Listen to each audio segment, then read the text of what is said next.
On va demander à Charlotte. Russell Crowe, il est australien ou néo-australien? Oui, il n'est pas néo-zélandais, il est australien. C'est lui qui chante là. Pourquoi on vous parle d'un Australien? Parce qu'Anissa Afaoui a pris sa télécommande, elle a hop, zappé sur Sydney, elle est tombée sur un programme très Russell Crowe. On ne plaisante pas là-bas. Vous voyez ce que je veux dire? C'est de la télé-réalité. On envoie les gars et puis c'est dans le bush. Et puis ça vous du coco, dis donc. Ah, ça c'est sûr, c'est viril, c'est macho. Mais il y a des femmes également qui sont extrêmement costaudes. Costauds, pardon. Naturellement, excusez-moi, un petit mot. Alors déjà, nous allons partir d'un constat, si vous le voulez bien. Le constat, quel est-il? C'est que lorsque, on va dire, des employés, lorsqu'un patron veut tester ses employés, connaître leur esprit d'initiative, de cohésion, de communication, de confiance, d'écoute, qu'est-ce qu'il fait? Il va les recevoir dans un bureau et ils vont tous discuter pour voir où ils en sont et faire donc le bilan. Eh bien, pas dans cette émission, pas en Australie, donc pas sur la chaîne ABC2, dans cette émission qui s'appelle Do or Die, ce que l'on peut traduire par faire ou mourir. Voilà, agis ou meurs, mais on va traduire ça peut-être plus dans l'expression la plus vulgaire, disons, c'est marche ou crève, voilà, naturellement. Que se passe-t-il? Le patron qui veut tester ses employés va les réunir et va leur dire, écoutez, vous allez partir donc en groupe de 5 à 6 en séminaire, vous allez les faire un voyage en pleine nature. L'objectif étant de vous écouter, de passer du temps ensemble et puis de revenir plus fort. Il n'y a pas d'épreuve. Ah ben jusque-là, on se dit que c'est cool, mais la réalité est un poil différente. La réalité, quelle est-elle? C'est qu'ils vont partir dans un milieu hostile. L'Australie regorge d'endroits plus ou moins dangereux, c'est quand même très très grand. Avec des kangourous qui mettent des baffes. Et alors, on ne voit pas forcément des kangourous leur mettre des baffes. Néanmoins, vous les voyez dans des déserts vraiment hostiles, des situations de survie un peu compliquées. Ils sont là avec leur sac à dos, leur petite tente. Et quand nous sommes mis à rude épreuve, que se passe-t-il? Nous avons tendance à avoir des natures pas forcément agréables les uns avec les autres. Et donc les choses se révèlent. D'où les tensions. Ça ressort. D'où des tensions. Il y a des confessionnals, ils se confessent à l'ombre. Pas du tout, vous les voyez. C'est vraiment, c'est nature. Hein, donc vous les voyez avec des sacs à dos, des gourdes et la galère. Hein, d'accord. Hommes et femmes, hommes et femmes. Hommes et femmes, absolument. Extrait. I'm on a giant salt lake in the goldfields of Western Australia. It's one of the most inhospitable places in the world.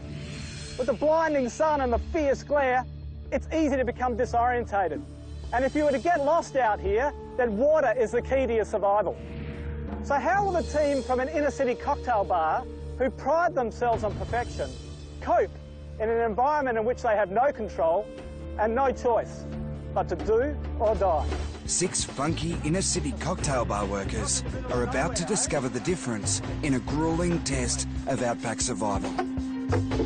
Piling on the pressure is top corporate psychologist Dr. Travis Kemp, who believes in the power of experiential learning. But can Dr. Kemp solve the problems of a whole workplace?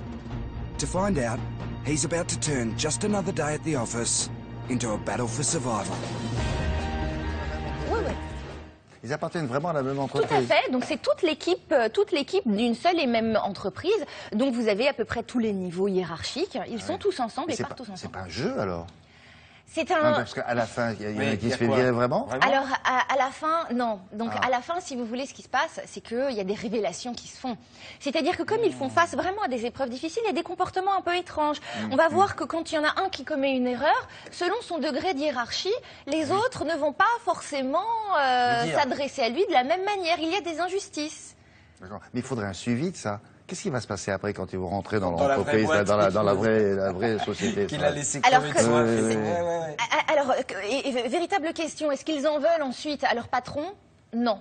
Parce que les émotions sont tellement décuplées, la colère, tout ça, tout est tellement décuplé qu'au fait, au final, ils n'en veulent pas leur patron, mais ils ouvrent réellement les yeux les uns sur les autres. Et ça, c'est pas mal. D'accord, ils se sont défoulés là. Ça c'est fait et ils sont autres quand ils reviennent dans l'entreprise. Ils sortent grandis, ils reconnaissent 2-3 erreurs. Alors un exemple d'une situation un petit peu compliquée et de réaction. Finally, after 2.5 hours trudging in the heat, boss Dan Rice decides he's had enough of Ben's intuition. But instead of confronting his business partner, he attacks Dan the barman, stooge of the day. I can't just be a cowboy and just do what I want. So why are you agreeing to keep walking in the west? Everyone else is saying that we should be heading northeast and we're too close to Salt Lake. I think we should be over that way a bit. I'm just doing it, mate. That's what I'm saying.